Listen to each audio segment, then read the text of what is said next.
Hello, everybody. Scott Golden here with the AEW review for the 23rd of June 2022. What a cluster mess of a show as they go into Forbidden Door. Show opens with Bryan Danielson addressing Forbidden Door and Blood and Guts. Uh, Decent promo. Anyway, and so basically, Shivani comes in the ring. He welcomes Danielson. Danielson said he will not give the mic back to Shivani. Danielson said this week's a great week because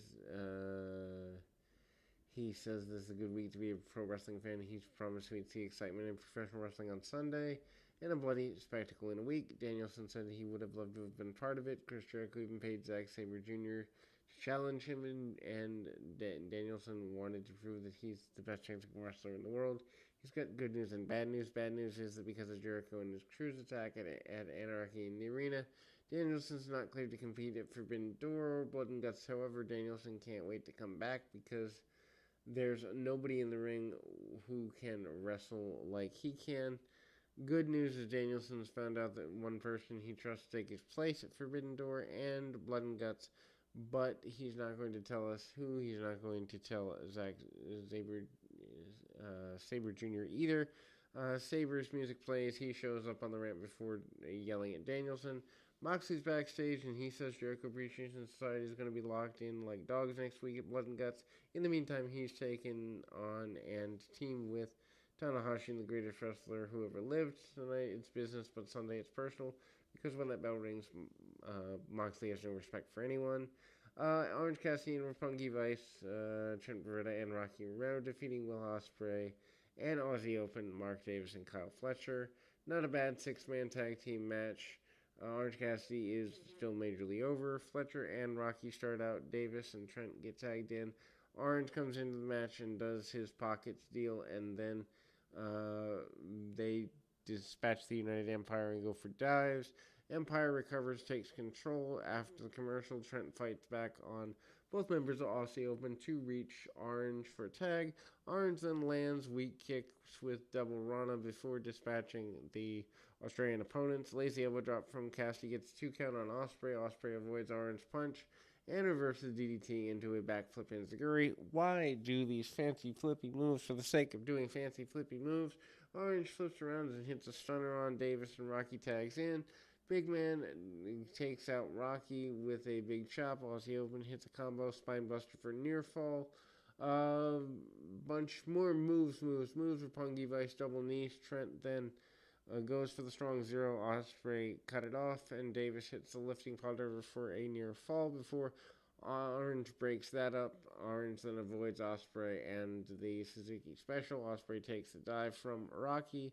Trent then comes off after both members of Aussie Open and reaches for the tag after the match. The IWGP Tag Team Champions Cobb and O'Khan come out. United Empire outnumbers Cassidy and team, but FTR comes out to take that on. Jay Lethal, Sanjay Dutt, and Satnam Singh are backstage.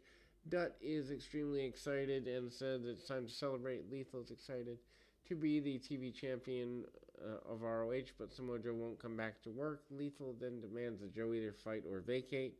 This promo makes no sense. And then, so Shivani asked Christian to explain himself after attacking Jungle Boy last week. He said he met with a chorus of boos and demanded that Milwaukee shut their mouths. Christian brought out Jungle Boys, eliminated him from the Casino Battle Royal last year, and the crowd cheered, and that's what happened. He thinks he deserves better, not to mention Jungle Boy cost him a bonus and a world title shot. There is a chant of, well, vulgarity. He makes fun of people tweeting like they know anything about wrestling business. Christian says that he sees potential in Jungle Boy and decided to hitch his wagon to him to pull it in to cash in a check. Christian isn't here to elevate young talent. He's here for... he has advice for people like that. Have a match that people actually remember. Christian then addresses Jungle Boy and said that one time he didn't give him a pre-match advice. He lost tag titles. Shivani played footage for what Christian said to Jungle Boy's family. You raised a piece of trash. Christian then explained that he was giving Jungle Boy's mom a chance to apologize for giving birth to Jungle Boy. She thinks he's a little Sweet on Christian. Jungle Boy, you may want a father figure, but your father's dead, Christian told Jungle Boy, and enjoy early retirement at 25. Tarzan Boy interrupts, and Luchasaurus comes out alone. He chokeslams Christian. Christian demanded that they talk. Remember what happened to Marco. You're still like a son to me. Luchasaurus relented, and Christian goes in for a hug. Young Bucks and Kyle O'Reilly are backstage. Why do they have poor Kyle O'Reilly with useless trash like the Young Bucks? I don't understand. Bucks said they were right on the world now, and they were champions again. Matt said they'd be at Forbidden Door. O'Reilly, however, is angry at Sting's actions. Hikuleo and El Phantasmo will team up with Bucks against Sting and his alliance at Forbidden Door. Then we go to AEW All Atlantic Championship qualifier match. Malachi Black defeating Penta. They go at each other right away. Penta lands kick and then counters Black's dive and goes for a overtop tope. Back inside, Penta hits a backstabber for near fall. Once again, they jockey for position on the apron. Penta then goes for the Penta driver butt. Black fights out. Penta avoids a heel kick and Enziguri followed by a rolling cutter. Rapid fire exchange, and there's a moonsault to the outside. So basically, we do dives for the sake of dives. Black climbs the ropes, but Penta cuts him off with a kick and hits an avalanche fear factor. Takes a long time to make the cover, allowing Black to get his foot on the ropes. Follow up, but then he gives out. Black hits the heel kick for the win.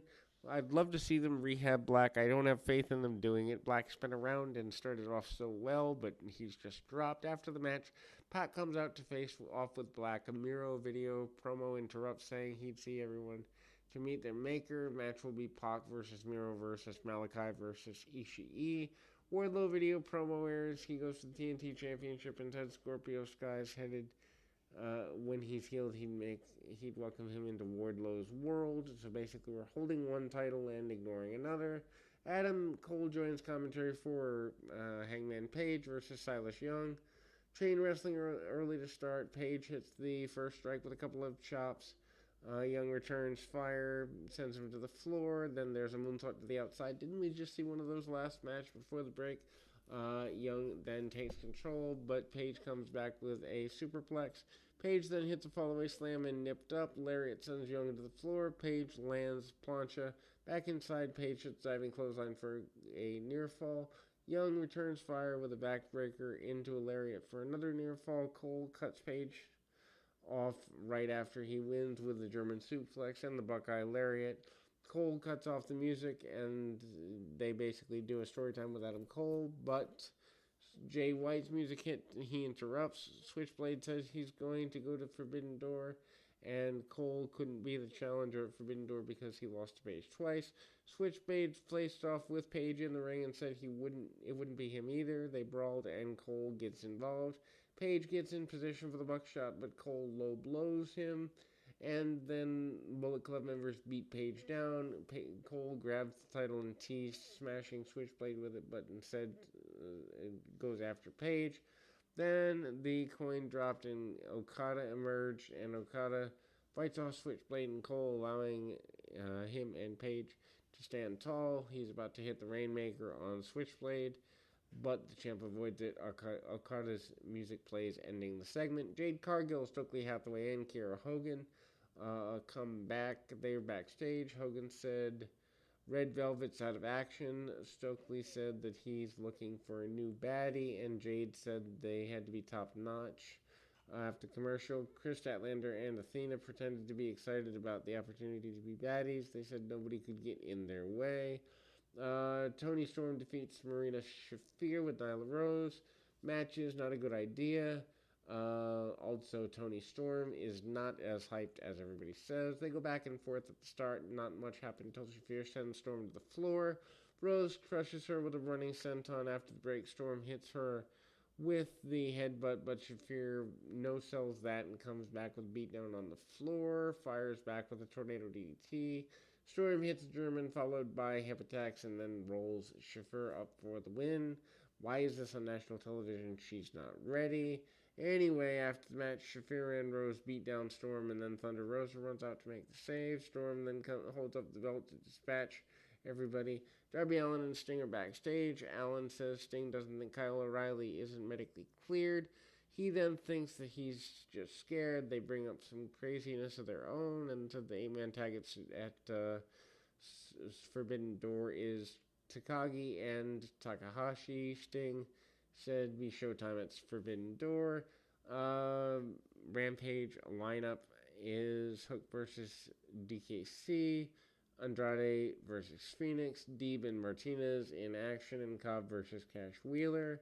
The pay-per-view lineup, Buy-In, Castro and the Gun Club against Dojo, Uemura, Coughlin, and Kevin Knight and the DKC. Moxley and Tanahashi for the interim championship. Jay White versus Okada versus Page versus Cole for the IWGP Championship. All Atlantic Championship, Black, Pac, Miro, and Ishii. World Women's Championship, Rosa and Storm. IWGP Tag Team Championship and ROH Tag Team Championship Unify. United Empire, Cobb and Okan versus FDR versus Funky Vice. IWGP US Championship, Ospreay versus Cassidy. Jericho. Suzuki and Guevara versus Kingston. Yuta and Uemura. Zack Sabre Jr. versus a mystery opponent, and the Bullet Club, Young Bucks, El Phantasmo, and Hikuleo defeats Dude with Attitude, Sting, Darby Allin, Shingo Takagi, and Takahashi. 629, Blood and Guts.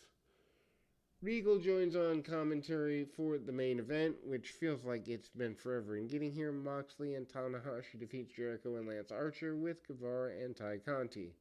Then we go to Tanahashi and Moxley attacking before the bell. Moxley and Jericho brawl on the floor. Tanahashi and Archer face off in the ring.